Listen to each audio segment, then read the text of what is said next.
CorelDRAW Graphics Suite X5 has an amazing selection of creative tools. In this video, I'm going to highlight a number of new and enhanced tools that will help you create and design with confidence. Let's take a look. The two-point line tool found in the curve flyout has three options. Option 1, two-point line. Click once to establish your start point, click and drag in any direction, and when you release your mouse, you will create the second point of that line. The next option is perpendicular.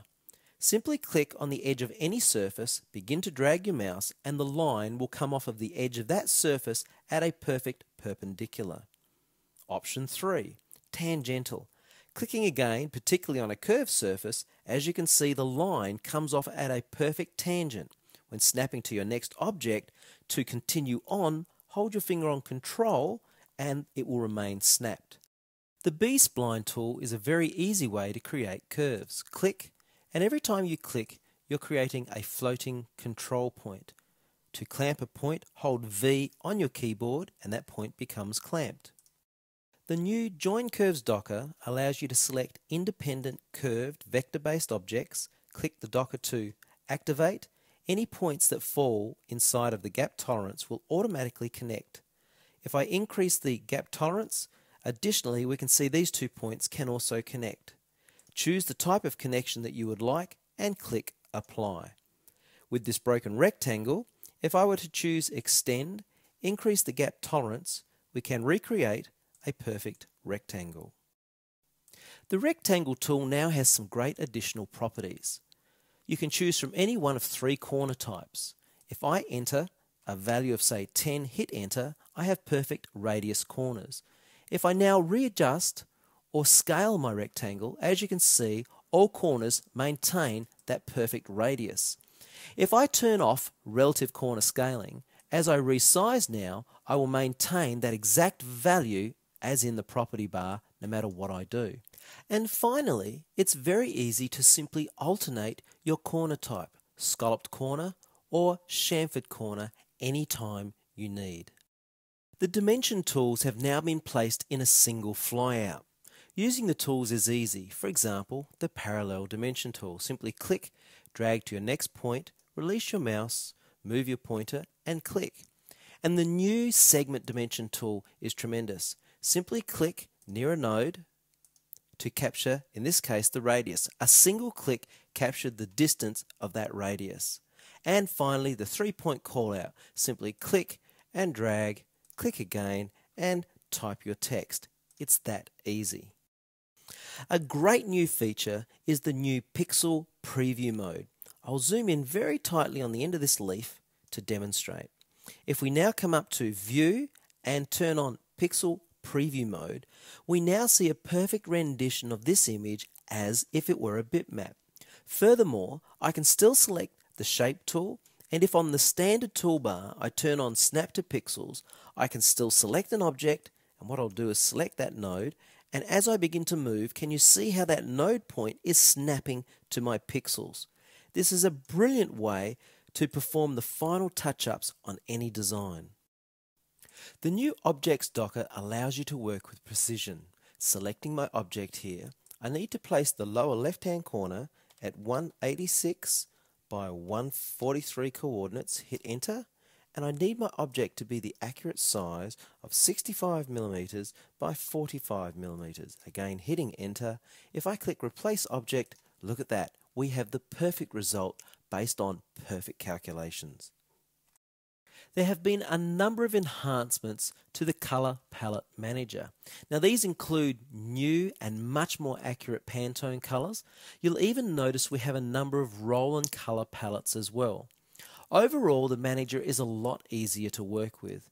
As you can see down the bottom here, we have all of our default palettes, and I can simply turn on or off the display of a palette as I feel I need to use that particular palette. One of the things I love is that I can select an object and on the manager choose create a new palette from the selected object. I'll type in leaf green and click save, and now I have a brand new palette, as you can see, only consisting of the colors within that image. This also applies to very complex colored bitmaps, etc. If I want to turn off the display, simply click, and in fact I can close or close up the hierarchy of my palettes. Last but not least, if you need to work with some third-party palette, simply choose Open and you can introduce that palette into your project. The new Connector Tools flyout makes connecting objects together a breeze. Selecting the straight line connector, simply click and drag and release. For right angles, the right angle connector tool, click and drag. For rounded right angles, again simply click and drag. Right click on a color wheel to change the color. To change the anchor point, select the Edit Anchor tool, select your object and simply move the anchor point of your connecting line. It's that easy.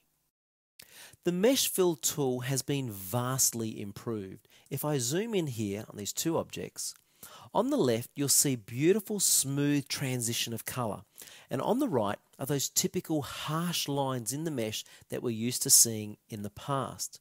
If I select the Mesh Fill tool and I click on this object, first of all, whenever you create an object now with the Mesh Fill tool, there are actually less nodes, making it easier to work with.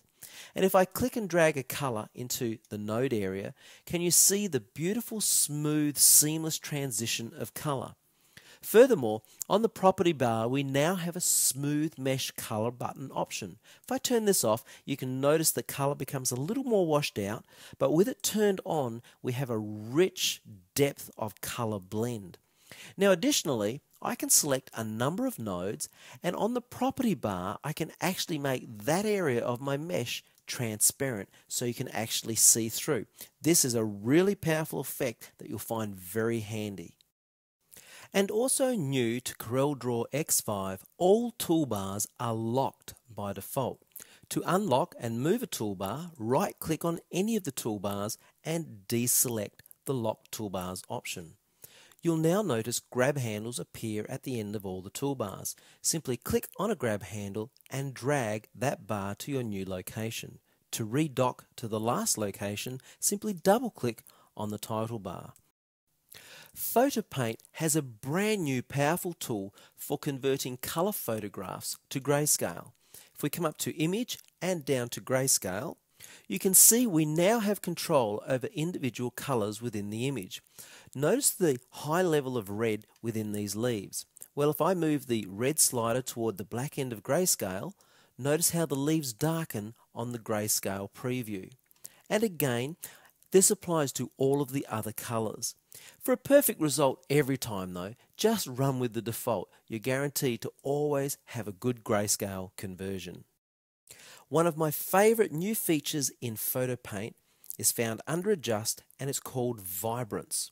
Vibrance is a new effect that allows you to add a richness of color to your images without oversaturating, oftentimes destroying images. Now if I turn off Preview and then turn it back on, you can see the difference. The color has come alive, but we've maintained the integrity of the photograph. There is now a new filter that allows you to overlay a color on top of an image. If I come to Effects, Camera, and choose Photo Filter, we can now simulate the effects of different filters as if they were on your camera when you took the photograph. Let's select the color yellow, and I'll reduce this back to a value of around 56 and click OK. That's after and that's before. So as you can see, it's a tremendous way to add effects to your photographs, simply and easily. The object docker in PhotoPaint has been enhanced. For example, if I move this thumbnail slider to the right, we can increase the size of the thumbnail display. If I turn on Thumbnail Extents mode, we can display only the object rather than displaying the object within the size of the whole image. Also, you'll notice we have a group of objects here. If I turn on Groups View mode, I can see all of the objects within that group within that single thumbnail. And this triangle here allows me to break down the group so that I can access all of the images within the group to select them to work on them. A lot of great new features.